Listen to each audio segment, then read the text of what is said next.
naturally. The interesting thing when I meet people who love the song, they'll tell me that they're surprised that it's not. In the 1970s, reggae songs dominated the music world. With their soulful ballads and pop hits, the songs left a mark on the hearts of many. In this video, get ready to explore the top 15 reggae songs of the 1970s that made the Billboard.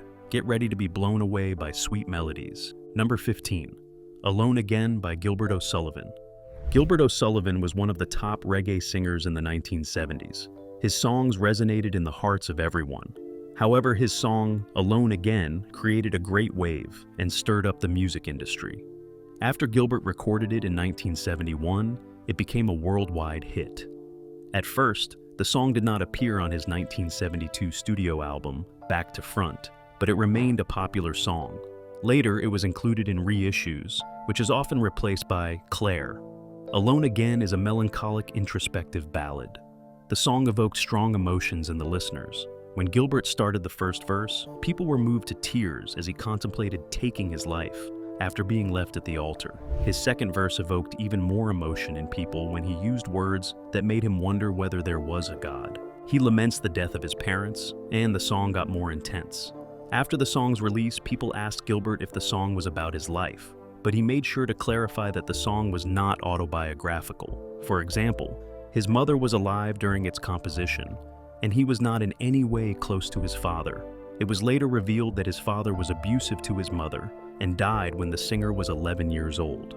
The song proved to be a great hit, and within a few months of its release, it received extensive airplay on radio. Later, Gilbert commented, "Neil Diamond covered Alone Again and said he couldn't believe a 21-year-old wrote it, but for me, it was just one song I had written."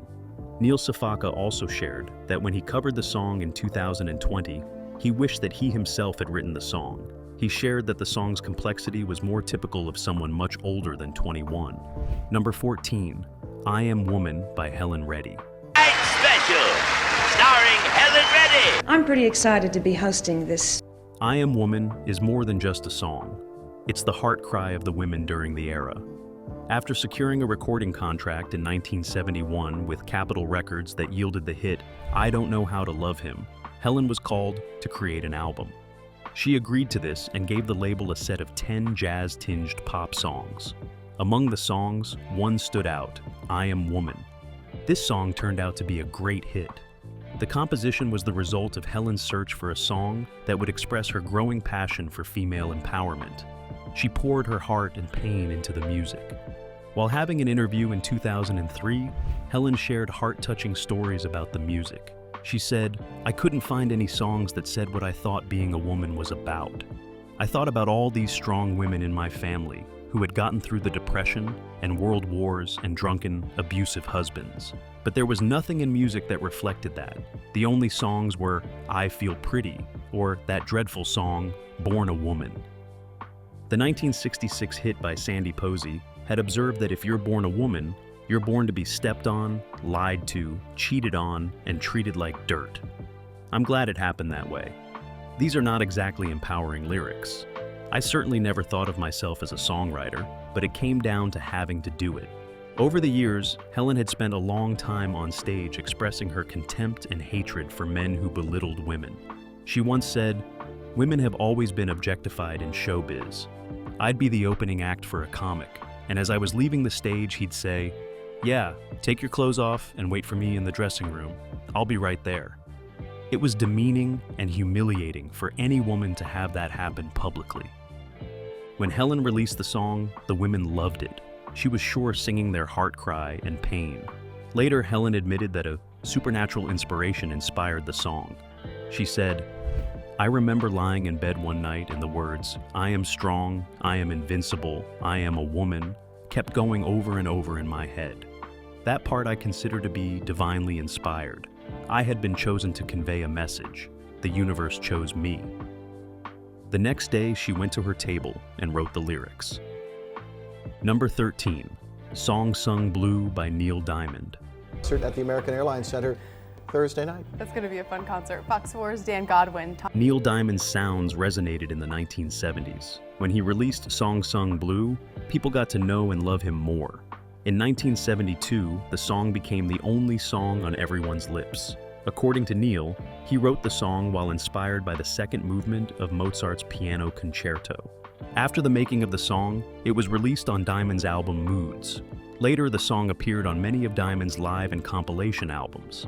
The song ended up becoming the #1 hit on the Billboard Hot 100 chart in the United States for 1 week. It was record-breaking. For 12 weeks, the song was in the top 40 songs on the chart. It also reached number 14 on the UK singles chart.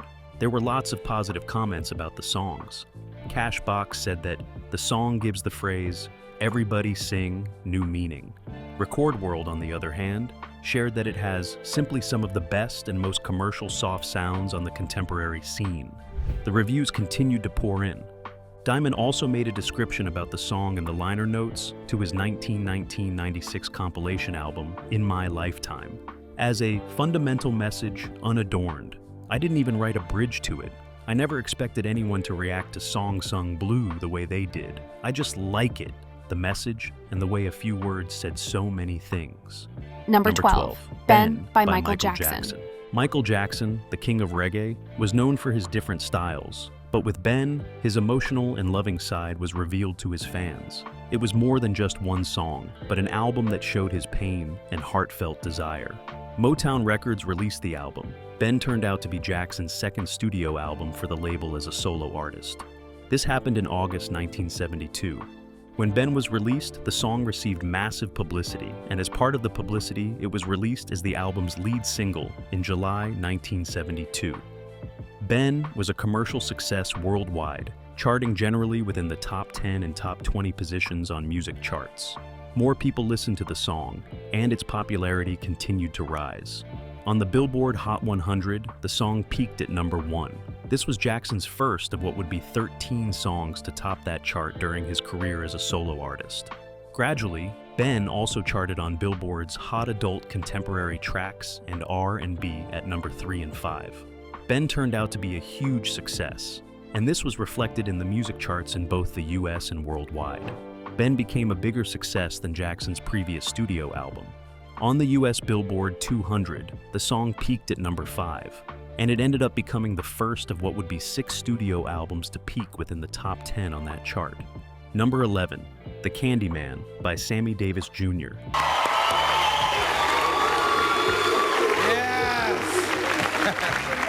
Sammy Davis Jr. is also one of the fine reggae singers who is loved and cherished by everyone.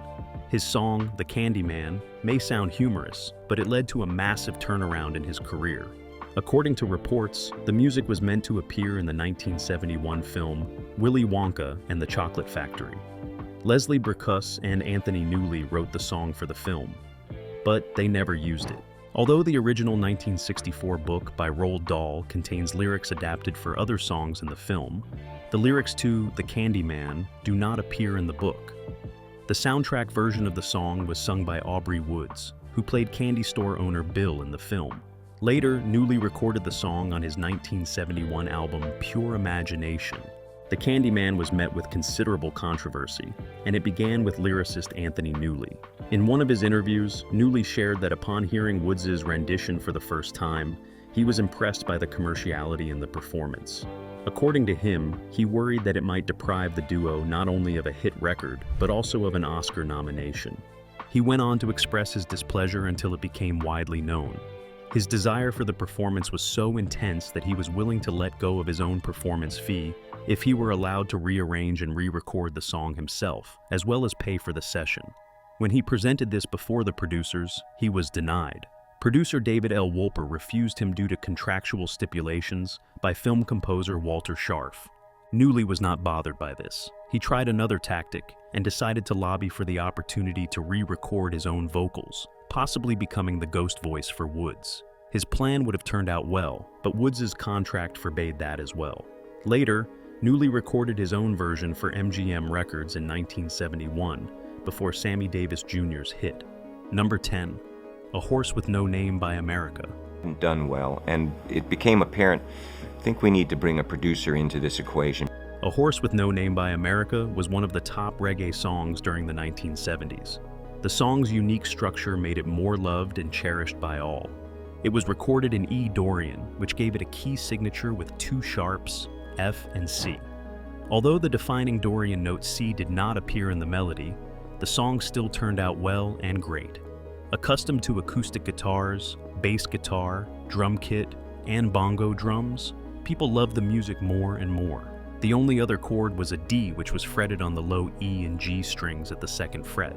Also, a 12-string guitar played an added F on the back of the E minor.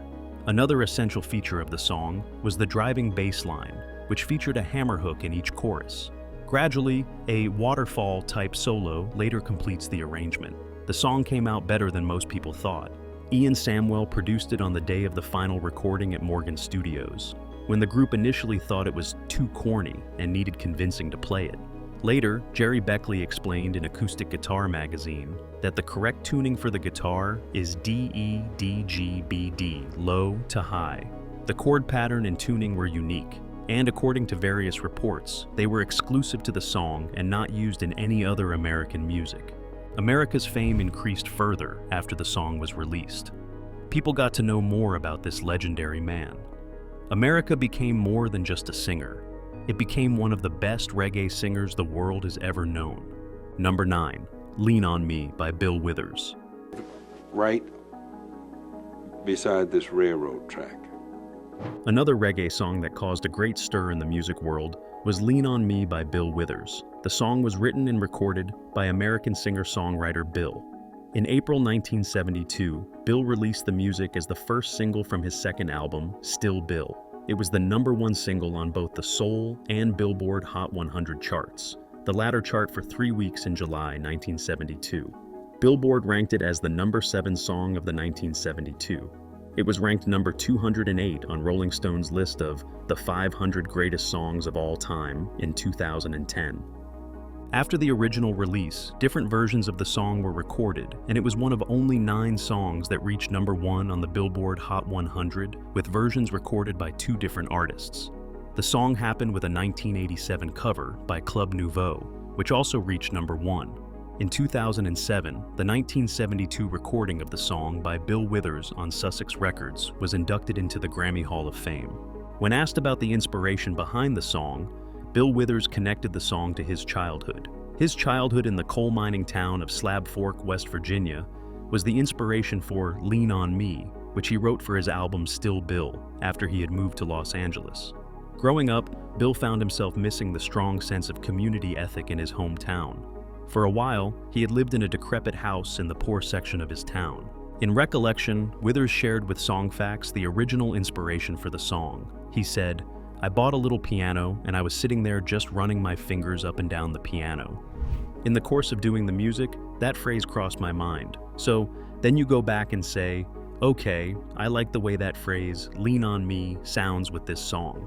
He added in the interview that he once made an effort to keep the lyrics simple. Number 8, I Can See Clearly Now by Johnny Nash. I Can See Clearly Now is a song that was written and recorded by American singer and songwriter Johnny Nash. When Johnny released his music, his fame spread everywhere. It was the lead single from his 12th album. The song surprised many, especially given its fame and reach. In 1972, the song achieved great success in the United States and the United Kingdom. According to records, the song reached #1 on the US Billboard Hot 100 and Cashbox charts. People loved the song so much that over the years, it has been covered by many artists. One of the covers became a great hit. Lee Towers did it. After the song's release, the song reached number 19 in the Dutch Top 40 in 1982.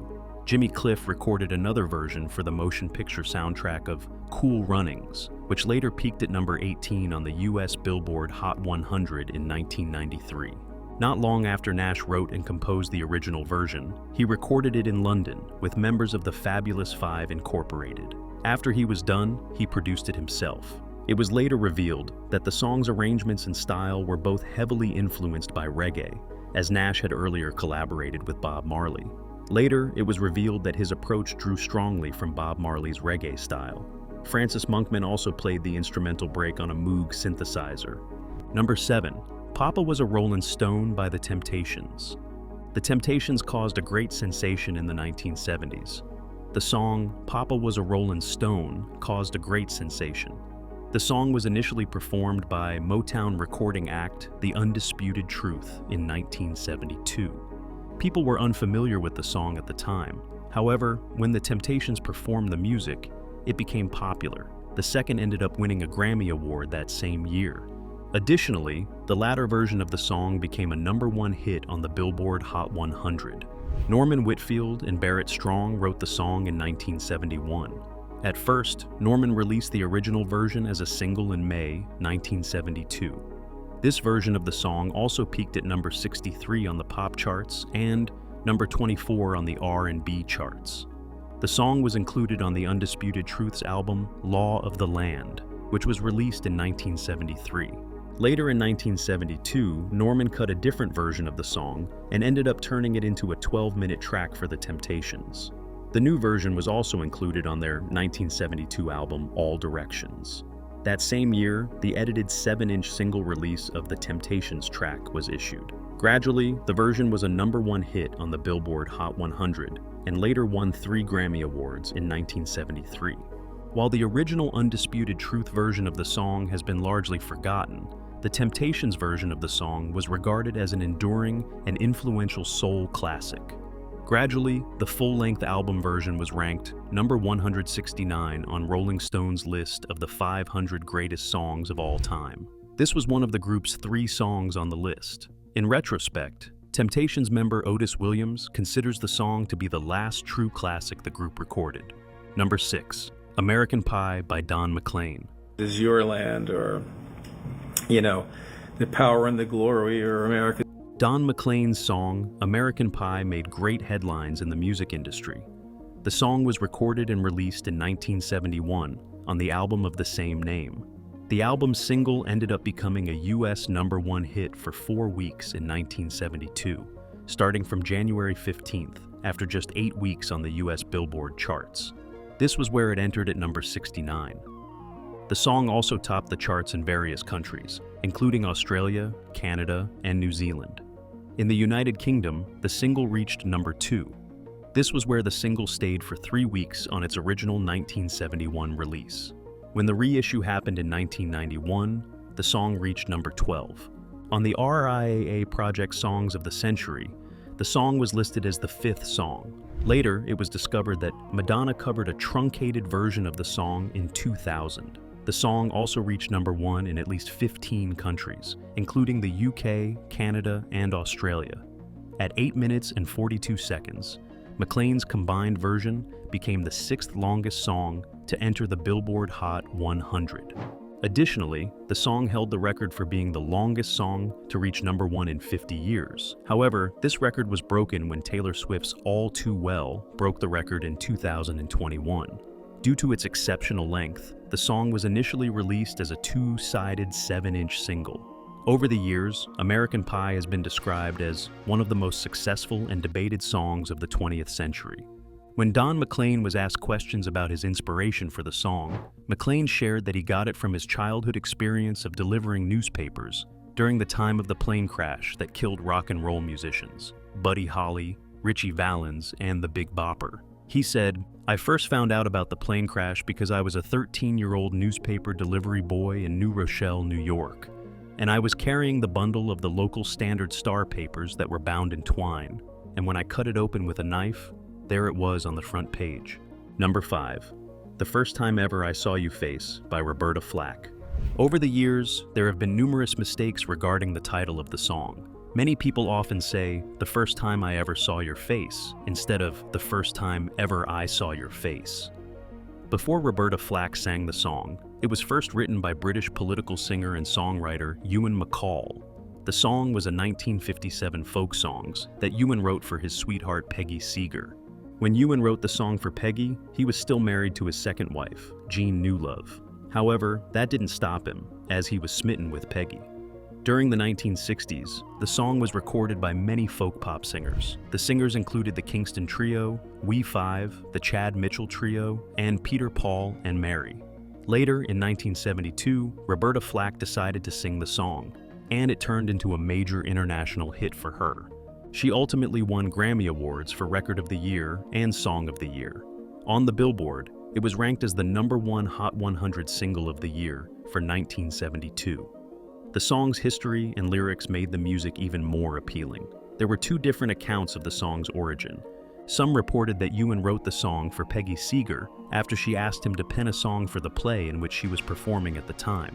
He wrote the music and taught her over the telephone.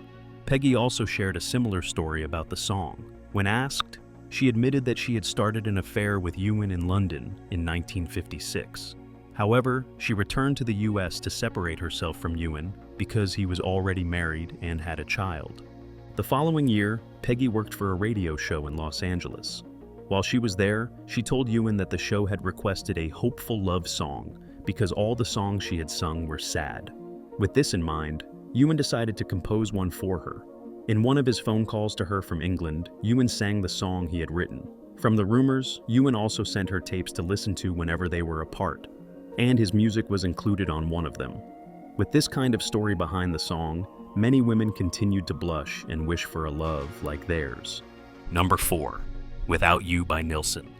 Another interesting song that stood out in the 1970s was Without You by Nilsson. Pete Hahn and Tom Evans of Welsh rock group Badfinger wrote the song.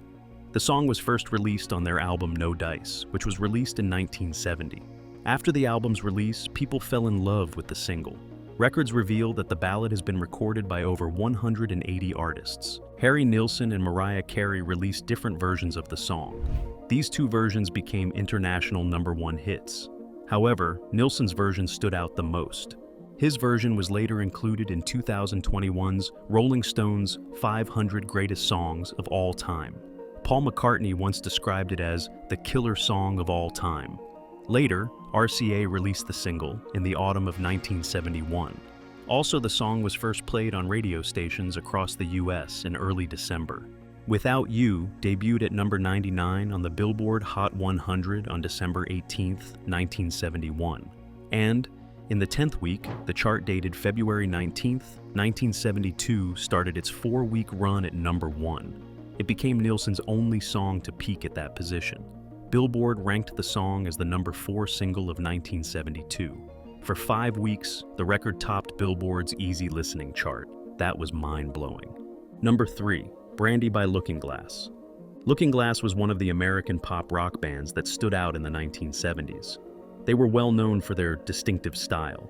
In 1972, the band released a single titled Brandy.